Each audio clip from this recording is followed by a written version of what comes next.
Hey everybody, it's Vicky with Dementia with Grace.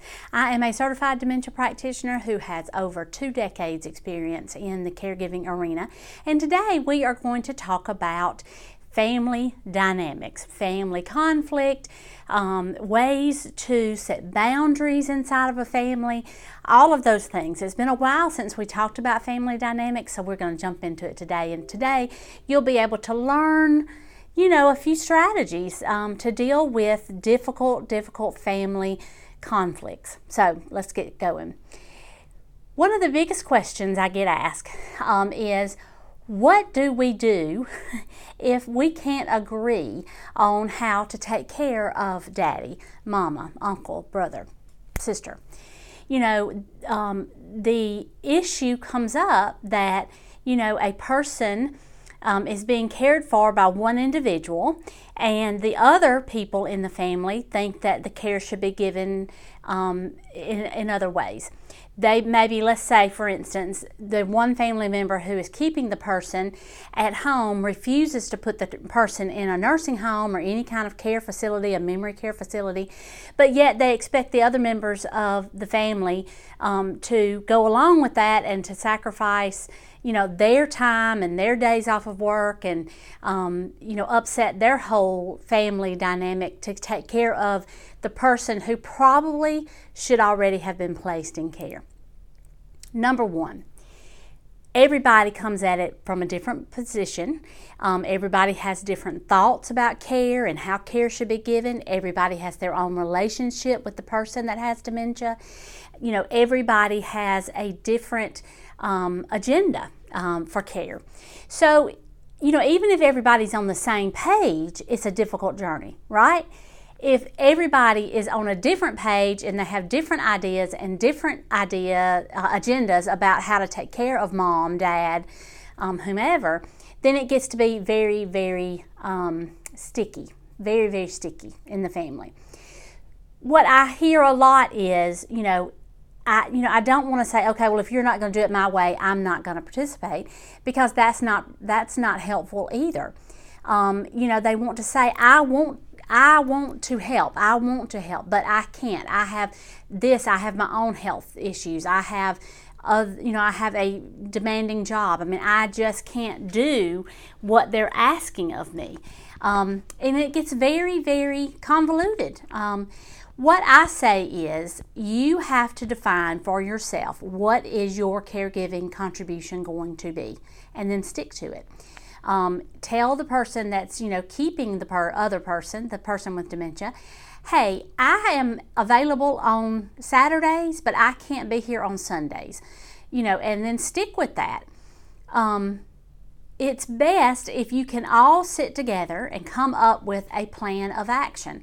But that's probably why you're looking for this video, is because you can't get everybody on the same page. Not everybody even wants to meet at the same time, much less talk about getting a strategy together for taking care of mama, right? I understand that. And you have some people who have power of attorney, durable power of attorney, and others that don't. Some people have the durable medical power of attorney, and other people have the financial power of attorney.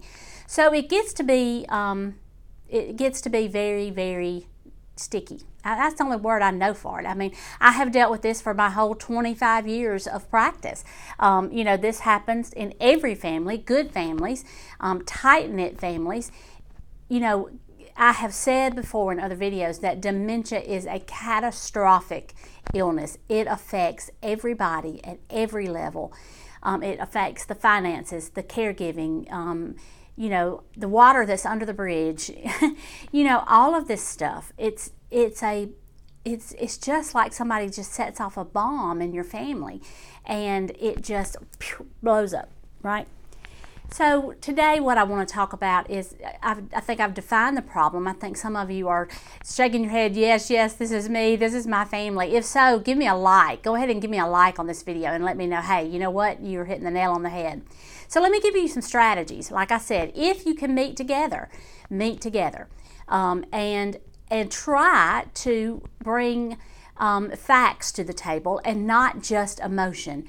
Everybody is emotional. It is an emotional conversation. What to do with mama, what to do with daddy, what are the next best steps.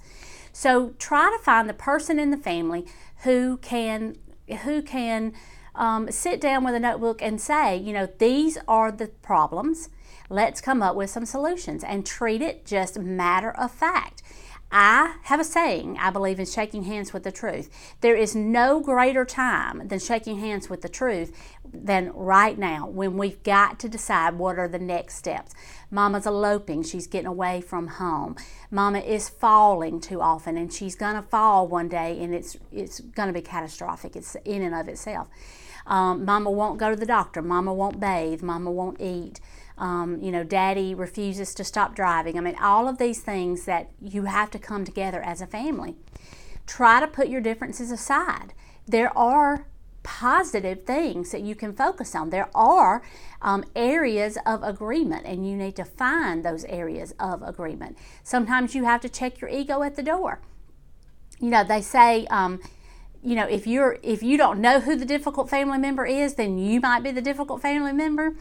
Well, that's true. That's true. And you have to shake hands with the truth about your own, what you are bringing to the table. Are you the one that says, no, that won't work? That won't work. We can't do that. That won't work. I would never put my mother in a nursing home.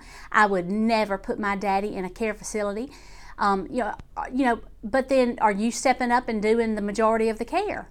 If you're not, you can't say that to another family member.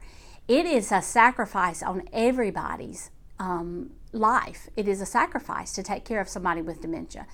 And if that requires a care facility, so be it. I have a video here on how to choose a care facility, and I'm going to have some more videos in the future about questions to ask. I'm trying to do a handout, in fact, that you can download. But you know, you just have to all find the common ground. There is common ground, and you have to be able to find the common ground. Where can you come together? Where can you make decisions that are going to be beneficial for the person with dementia? That is who you focus on. That is your focus. That is the whole reason why you are on YouTube, looking for how to deal with difficult family members or difficult family situations or family conflict.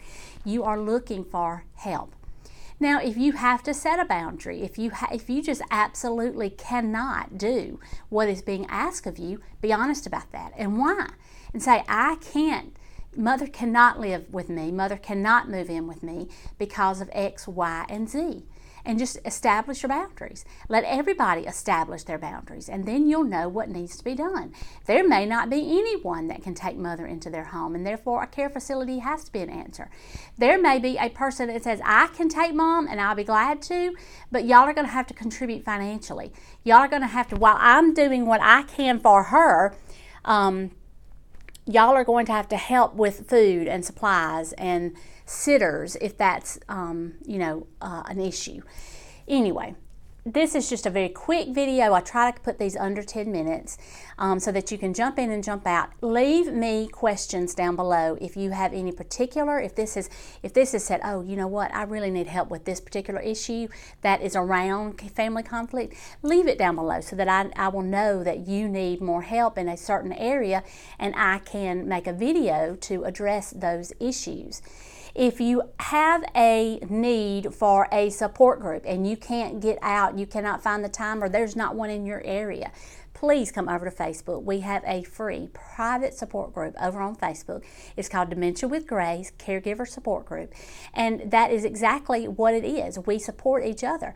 We can be, sometimes you just need somebody to vent to say, y'all don't understand, my family is a mess, and I don't know how to deal with these people. I have talked till I'm blue in the face and I don't know what else to say. Come on over and get in the group, and we can support you, and we can say, hey, we've been there, this is how we overcame the family conflict, this is how we navigated the family dynamics, that kind of thing. If you need a book, if you are trying to keep your mother at home and your father at home, your whomever at home, and because you don't want to put them into a care facility, that's the reason I wrote the book, so that people who want to keep their person in their home could do so longer. It is a behavior management tool that I created and that I teach and I have taught in homes around the nation, in private homes and care homes. That's the book, Dementia with Grace, a new positive way of dealing with behaviors in people with dementia. The 2 reasons why people normally go to the nursing home is because of incontinence people just don't want to manage, and behaviors they don't know how to manage. This book helps you. I'll leave the Amazon link down below. Okay? All right. I look forward to hearing from you. Give me some feedback. Give me a like, a thumbs up on this video. If you haven't subscribed, there's a subscribe button down there. When you hit subscribe, hit the bell, and every time I upload a video, it will be a notification will be sent to you that there's a new video. And I appreciate you listening. I appreciate your time, and I will hope to see you soon in another video. All right. Love y'all. Bye. Mwah.